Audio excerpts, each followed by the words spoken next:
Welcome back to our countdown to Easter. We're in the midst of a series about Jesus, and we'll continue that series today. But first, I want to mention two things to you. The first is, it's now been a year since the original COVID shutdown. For 5 months, the church did not meet together at all. I made these videos. I sent out the manuscripts to people via email or snail mail. And then in August, we started our outdoor worship service, and so we've been meeting regularly that way. It's been fun for me, and I hope it's been fun for the people who've participated as well. One thing I want to let you know is that in this year, a very strange year, the church, Winchester Community United Methodist Church, has met all of its financial obligations, salaries, maintenance on the building and the property, utilities, everything. We have no outstanding debts. And for me, that's an amazing thing that financially we've been able to meet all of those obligations. We're now at the point, though, where we're finding ourselves in a lean time. Our cash reserves have been used up.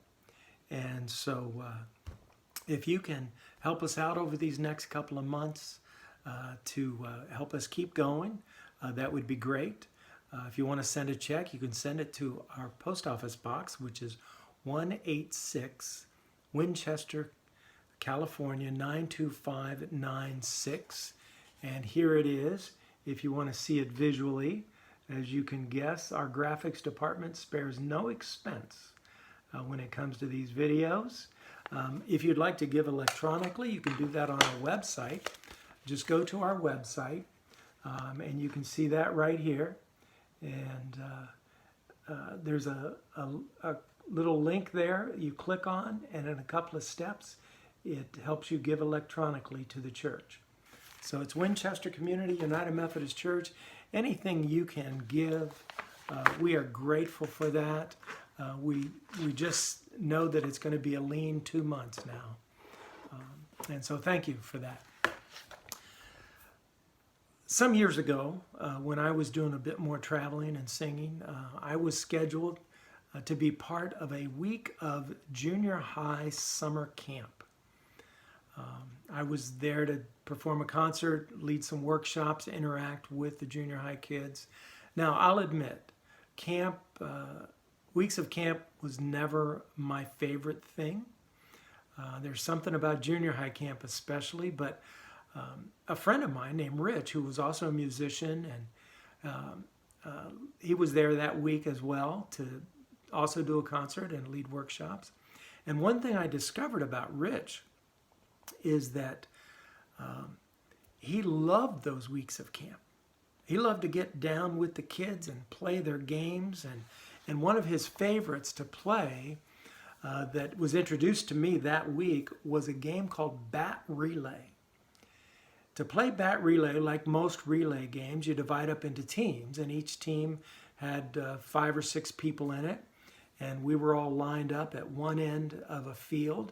At the other end of the field, there were a bunch of bats lying there, one for each team. The purpose of the game is when it's your turn, you run to the bat, you put the bat upright, put your forehead on the end of the bat, you run around the bat 10 times with your forehead on the end of the bat, and then you get up and you run back to your teammates and tag the next person. The difficulty is that running around that bat with your forehead on it 10 times messes up your equilibrium completely. And so it's very difficult to run back to your teammates, and it's hilarious. People are falling down, they're running in the wrong direction. It was really fun. Well, that was one of Rich's favorite games. In fact, we found him one night after all the kids had gone to bed. He and another staff person were in one of the empty buildings practicing, trying to get their bodies accustomed to the change in equilibrium so they could win at Bat Relay the very next day. Rich had a childlike approach to camp. And in that, I believe he understood something very important about Jesus. I think Jesus would really like Bat Relay. Now, Rich is now in heaven. And it wouldn't surprise me at all to find out that he's organizing games of bat relay and getting Jesus and all the disciples to play. There's something about Jesus that's important for us to never forget. And it's tied into this childlikeness, and it's what for today we're talking about as tenderness, the tenderness of Jesus. Now, anytime someone of prominence walks into a room or shows up at an event, people who are deemed not worthy of seeing the prominent person are kept away. Well, the disciples did that once. It's recorded in Matthew chapter 10, verses 13 through 16. People were bringing little children to Jesus to have him lay hands on them and to pray over them. Well, the disciples rebuked them, and when Jesus saw this, he was indignant. He said to them, "Let the little children come to me, and do not hinder them. For the kingdom of God belongs to such as these. I tell you the truth, anyone who will not receive the kingdom of God like a little child will never enter it." And he took the children in his arms, put his hands on them, and he blessed them. And in that we see an example of the tenderness of Jesus and the way he could be tender with those children and at the same time proclaim that to enter the kingdom of God, you have to do it with that childlike wonder. Isn't it amazing how quickly children attach themselves to Jesus? In order to fully understand and embrace the kingdom of God, we need to be able to embrace it like a child. When people encounter the tenderness of Jesus, their lives are changed. And over and over in the Gospels, we see that. You could look at people like Lazarus, the tax collector. We've looked at him in depth here at the church in the past. He encountered Jesus that day, and his life was changed radically. There's another example of the tenderness of Jesus I want to highlight, and this is in Luke chapter 7. Jesus went to a town called Nain, Nain, and his disciples and a large crowd went along with him. As he approached the town gate, a dead person was being carried out. This was a funeral procession. The deceased was the only son of his mother, and she was a widow. So she had lost her husband already, and now she lost her only son. And a large crowd from the town was with her. And when the Lord saw her, his heart went out to her, and he said, "Don't cry." Now, often we tell people, "Don't cry." And many times it's because maybe we're uncomfortable with the person's tears. In this case, that wasn't what was going on. Jesus wasn't telling her, "Don't cry," because he was uncomfortable with her tears or he was uncomfortable with her grief.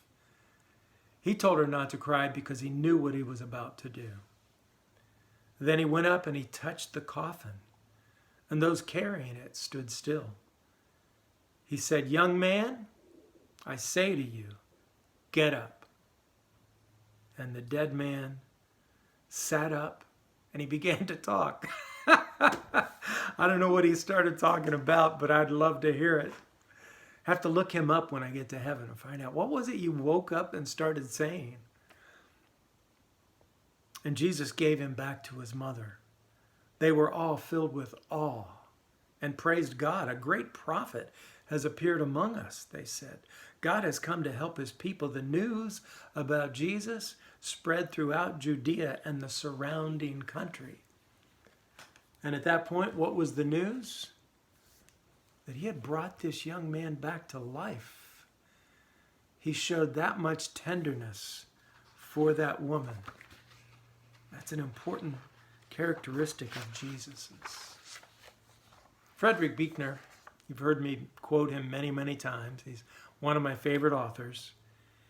In describing the gospel, he wrote, "The gospel is bad news before it is good news." By this, he meant that when we encounter Jesus, we are faced with not only his tenderness, but our brokenness. Paul reminded all of us when he wrote Romans chapter 3, verse 23, all have sinned and come short of the glory of God. It is the news that a person is a sinner, that he or she is evil in the imagination of the heart, that the image one sees in the mirror is at least 8 parts chicken, phony, slob, and many other horrible characteristics. But it is also the news that a person is loved, cherished, forgiven, bleeding to be sure, but also bled for, and that Jesus' death on the cross is the good news of the gospel. And with that good news, extraordinary things happen. Zacchaeus' life changed. That widow's life changed.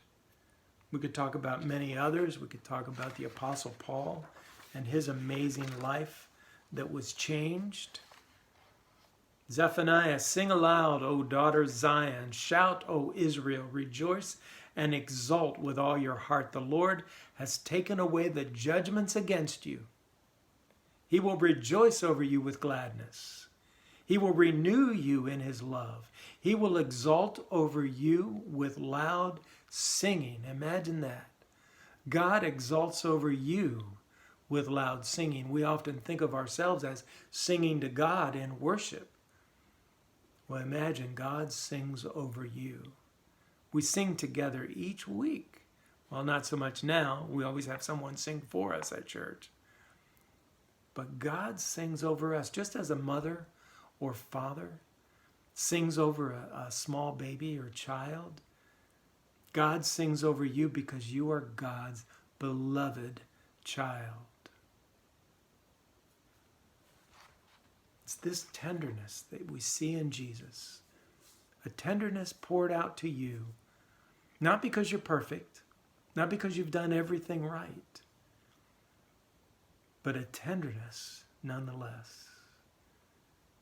Who are the beloved? Go and be the beloved.